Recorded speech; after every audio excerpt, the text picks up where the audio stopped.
Hello YouTube family, जय श्री राम। आज मैं बहुत ही प्यारा गांव देहात पारंपरिक हवन गीत लेकर आई हूँ। आप लोग अंत तक सुनिएगा गीत को।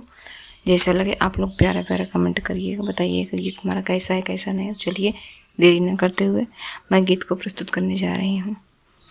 शान्ताकारं भुजगशयनं पद्मनाभं सुरेशं विश्वाधारं गगनसदृशं मेघवर्णं शुभांगं लक्ष्मीकान्तं कमलनयनं योगिभिर्ध्यानगम्यं वन्दे विष्णु भवभयहरं सर्वलोकैकनाथम्।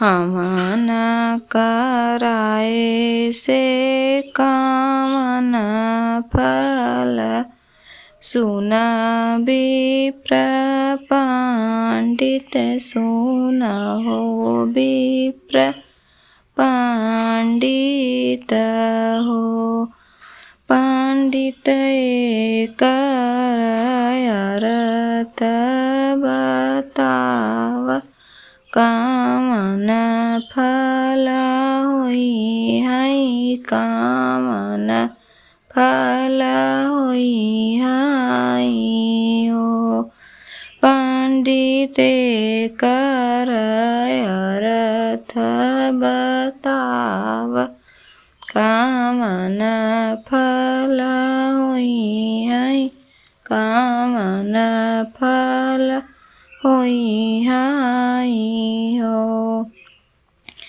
हवन कराए से है फल सुन रानी कौसल्या सुन रानी कौसल्या हो रानी जब धुआं जई आकाशे तबई फल होई है तबई फल होई हाई हो जनी जब धुआं जई आकाशे तबई फल होई तबई फल होई हाई हो।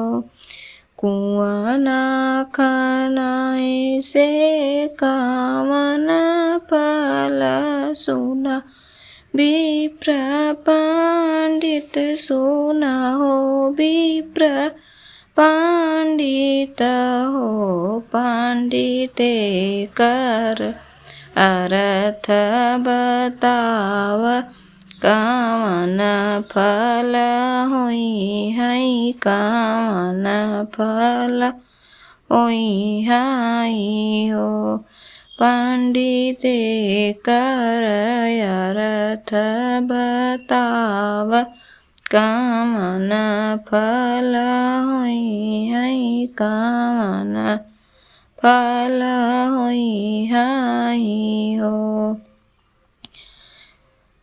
कामन फल होई हाई हो।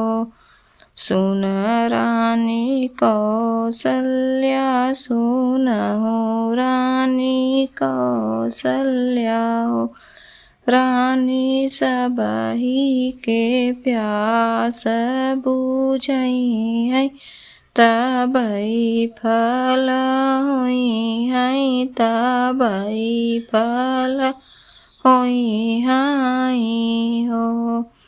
सुन हो रानी कौसल्या सुन हो रानी कौसल्या हो रानी सबही के प्यास बुझई तबई फल होई तबई फल होई हाई हो।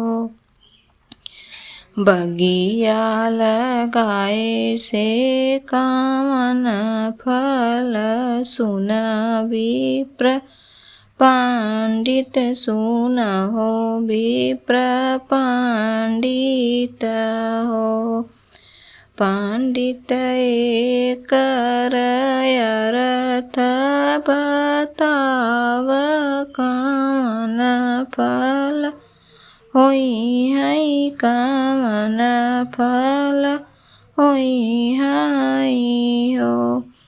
पंडिते कर अर्थ बताव कवन फल होई है कवन फल होई है हो। बगिया लगाए से ई है फल सुन रानी कौशल्या सुन रानी कौशल्या हो। रानी अमावा लगी है टिकोरावा तबई फल होई है तबई फल होई है हो। रानी अमावा लगी है टिकोरावा तबई फल होई है तबई फल होई है हो। बेटवा के जन्मे कवन फल सुनहु विप्र पंडित सुनहु विप्र पंडित हो। पंडित एकर अर्थ बताव कवन फल होई है कवन फल होई है हो। पंडिते कर अर्थ बताव कवन फल होई है कवन फल होई है हो। बेटवा के जन्मे ई है फल सुन रानी कौशल्या सुन रानी कौशल्या हो। रानी बेटवा जे देई है पिंडदान तबई फल होई है तबई फल होई है हो।